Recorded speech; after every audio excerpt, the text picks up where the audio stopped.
You know, relationships are built and strengthened by people. And I've had the privilege of working with our High Commissioner here in the United Kingdom, Ralph Goodale, over the years, over decades, most intensively, and it was intense, Ralph, when he was Finance Minister and I was an associate in the Department of Finance. And at that time I saw firsthand Ralph's dedication to Canada, his intelligence, his unrelenting work ethic, and I want to thank him on behalf of all Canadians for his extraordinary service to our country in that role and many others, including his current. It's a pleasure to be at Canada House during its centennial year as Canada's High Commission in London. When our diplomatic mission moved here in 1925, it gave our country a much more prominent presence in London.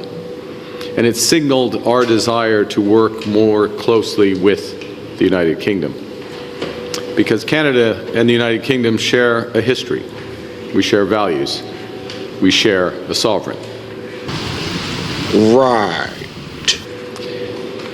And we're drawing on that at this hinge moment of profound global change. The United Kingdom is one of our most reliable allies in our shared mission to strengthen prosperity and security on both sides of the Atlantic.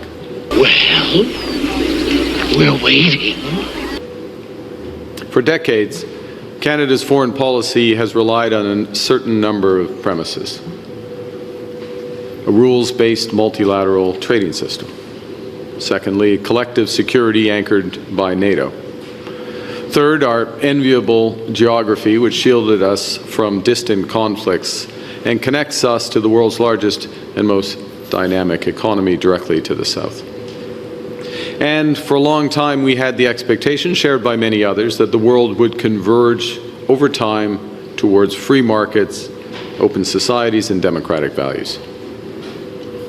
Now, the world is undergoing a number of fundamental shifts that are challenging all of those premises.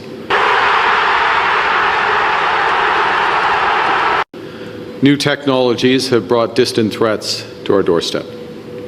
Power has become multipolar. Authoritarianism is resurgent. And consensus within many democracies has fractured. This is not a slow transition, it's a rupture. And the mission of our new government is to ensure that Canada will not just be able to endure the impact of these shifts, but to prosper through them. I just want to make a few comments before taking questions on our strategies and how Canada is approaching these missions. First, we're building on our strengths. We recognize that we have to take care of ourselves. We have to take care of each other. We can't control what other nations do, but we can control our own economic destiny. So we're charting that course to build Canada strong. Finally! We're building a stronger economy to create greater certainty and security for Canadians, to create conditions that empower people to find a good career, to put food on the table, to be able to buy their first home. And since forming government, we've moved quickly to begin to deliver on that promise. In the first 4 months, we cut taxes on incomes for more than 22 million Canadians.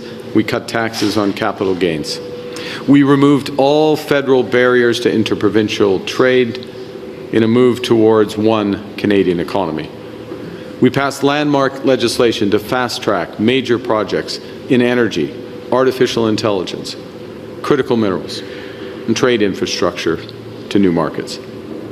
We've launched Build Canada Homes to help double the pace of home building, building at a pace not seen in Canada since the end of the Second World War. What the hell are you talking about? Now, while in the UK, I've met with business and investment leaders to discuss new economic opportunities and partnerships as we look to attract capital to Canada and to empower Canadian workers with new high-quality careers. My message to business leaders here in New York, throughout the world, is we have what the world wants. Canada is an energy superpower in clean and conventional energy. We're amongst the top 5 producers of the world's most important critical minerals. We're a leading developer of artificial intelligence, and we have the world's best talent in quantum and computer science. Yes! That's awesome! We have the resources that businesses need to thrive and compete in today's more volatile global economy. And the second point I emphasize is that we are a nation that is building with our values. Yesterday, I participated in the Global Progress Action Summit. And at that meeting with fellow leaders, we discussed how to confront the most pressing challenges of our time together, and how to face these challenges in ways that create prosperity for working people, that build sustainable economies, and shape thriving and inclusive societies. This is the worst!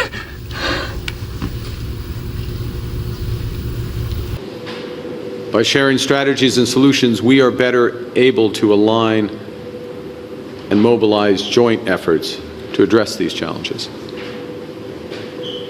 The third thing, we are engaging pragmatically to make progress internationally. To provide greater certainty and prosperity for Canadians, we are focused on building a new web of trade relationships around the globe. In June, Canada signed the EU Strategic Partnership for the Future to deepen trade and mutual economic security. This is the first step towards Canada's participation in Europe's SAFE initiative and the launch of Rearm Europe plan.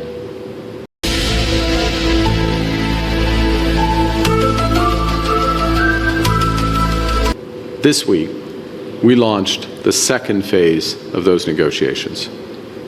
Last week in Mexico, I worked with President Sheinbaum to launch a new Canada-Mexico action plan to build fresh economic opportunities for our workers and businesses. Earlier this week, the President of Indonesia and I announced Canada's first ever bilateral trade deal with an ASEAN country, reducing or eliminating tariffs on 95% of current Canadian exports to Indonesia. Yeah. After all, why not? Yesterday, I met with the Prime Ministers of the United Kingdom, of Australia, of Spain, and Iceland.